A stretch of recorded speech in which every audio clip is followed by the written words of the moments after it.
ఈ వీడియోలో నేను బ్రెడ్ హల్వా రెసిపీ తయారీ విధానం చూపిస్తానండి. ఇది చాలా టేస్టీగా ఉంటుంది. నోట్లో పెట్టుకోగానే వెన్నలాగా కరిగిపోతుంది. ఒక్కసారి మీరు కూడా ఈ వీడియో చూసి ట్రై చేయండి, మీకు తప్పకుండా నచ్చుతుంది. ఇంకా ప్రాసెస్ చూసేద్దాం. అందరికీ నమస్తే, welcome back to my channel. నేను మీ నాగలక్ష్మి. ముందుగా ఇక్కడ ఇలా ఒక 5 బ్రెడ్ స్లైసెస్ తీసుకోవాలి.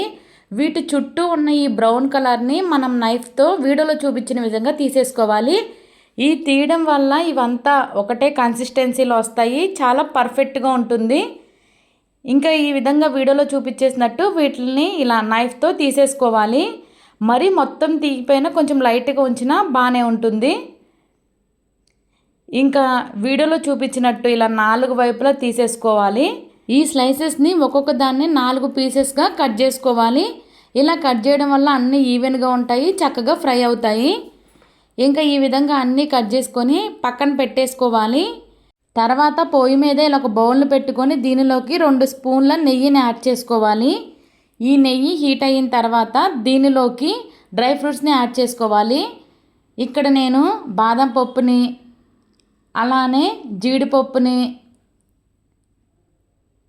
అలానే కిస్మిస్ని యాడ్ చేస్తున్నాను. వీటిని కొంచెం లైట్ గోల్డెన్ కలర్ వచ్చేంత వరకు చక్కగా కలుపుకుంటా వేగించుకోవాలి. ఇవి ఇలా వేగిన తర్వాత వీటిని తీసి ఇలా ఒక బౌల్లో పక్కన పెట్టేసుకోవాలి.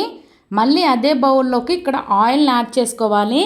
ఇక్కడ ఆయిల్ అనేది ఒకేసారి వేసుకోకుండా కొంచెం కొంచెం వేసుకుంటా వీటిని వేగించుకోవాలి.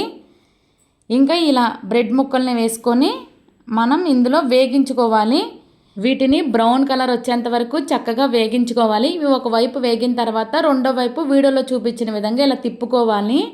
చూసారు ఎంత కలర్ఫుల్గా వచ్చాయో. ఇంకా ఈ బ్రెడ్ ముక్కలు అనేది ఈ విధంగా వేగిన తర్వాత వీటిని తీసి పక్కన పెట్టేసుకోవాలి. మళ్ళీ సేమ్ ప్రాసెస్లో మనం వేగించుకుంటూ ఉండాలి. ఇక్కడ మనం ఆయిల్ తక్కువ వేసాం కదా, మీరు కొన్ని ముక్కలు వేగించిన తర్వాత ఇలా ఆయిల్ మొత్తం అయిపోతుంది. ఆ స్టేజ్లో మళ్ళీ కొద్దిగా ఆయిల్ని యాడ్ చేసుకోండి. యాడ్ చేసుకొని ఇంకా రిమైనింగ్ మొత్తం ఇలా వేగించుకోండి. ఇలా చేయడం వల్ల నూనె ఎక్కువ వేస్ట్ అవ్వదు, చక్కగా వేగుతాయి. ఇంకా అన్నిటిని ఈ విధంగా వేగించుకొని పక్కన పెట్టేసుకోవాలి.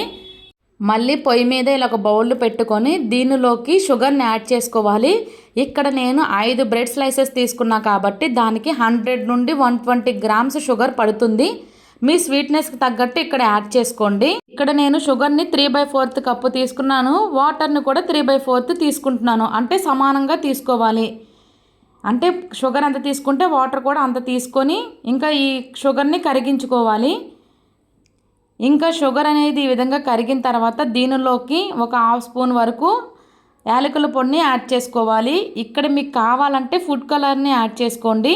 ఇక్కడ నేను ఏ ఫుడ్ కలర్ని యాడ్ చేయట్లేదు. ఇక్కడ పాకం అనేది ఎలా రావాలంటే జస్ట్ జిగురుగా వస్తే చాలు, తీగ పాకం ఏమీ అవసరం లేదు. ఇది జిగురుగా రాగానే మనం ఫ్రై చేసుకున్న ఈ బ్రెడ్ ముక్కల్ని ఇందులో యాడ్ చేసేసుకోవాలి. ఆ పాకం అన్ని ముక్కలకి పట్టేటట్టు ఒకసారి మొత్తం కలుపుకోవాలి. కలుపుకొని కొంచెం మెత్తగా అయ్యేంత వరకు ఒక 2 మినిట్స్ అలా ఉడకనివ్వాలి. అవి ఉడికిన తర్వాత మనం గరిటతో ఒక్కసారి ఇలా మ్యాష్ చేసుకోవాలి. మరీ ఎక్కువ మ్యాష్ చేయ అవసరం లేదు. ఇక్కడ పాకం అనేది బ్రెడ్ ముక్కలకు పట్టేంత వరకు చక్కగా ఉడికించుకోవాలి. ఇక్కడ పాకం మొత్తం ఈ బ్రెడ్ ముక్కలకు పట్టేసింది. ఈ స్టేజ్లో 3/4 కప్పు వరకు కాచి చల్లార్చిన పాలని ఇందులో యాడ్ చేసుకోవాలి. యాడ్ చేసి ఇది మొత్తం ఒక్కసారి కలిసేలాగా కలుపుకొని ఇంకా దీనిని దగ్గరగా అయ్యేంత వరకు ఉడికించుకోవాలి. అలానే ఫ్రెండ్స్, మీకు ఎలాంటి రెసిపీస్ కావాలో కూడా ఇంకా కమెంట్ చేయండి, నెక్స్ట్ టైం చేస్తాను. ఇంకా మొత్తం ఇక్కడ మనం వేసిన పాలు కూడా దగ్గరగా అయిపోయాయి. ఇంకా ఈ స్టేజ్లో ఫ్రై చేసుకున్న డ్రై ఫ్రూట్స్ని యాడ్ చేసుకోవాలి.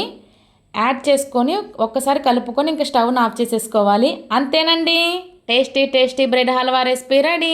ఈ వీడియో మీకు నచ్చితే తప్పకుండా లైక్ చేయండి. అలానే మీ ఫ్రెండ్స్ అండ్ ఫ్యామిలీకి షేర్ చేయండి. ఇలాంటి టేస్టీ అండ్ సింపుల్ రెసిపీస్ కోసం నా ఛానల్ని ఇప్పుడే సబ్స్క్రైబ్ చేసుకోండి. Thank you for watching. Bye bye.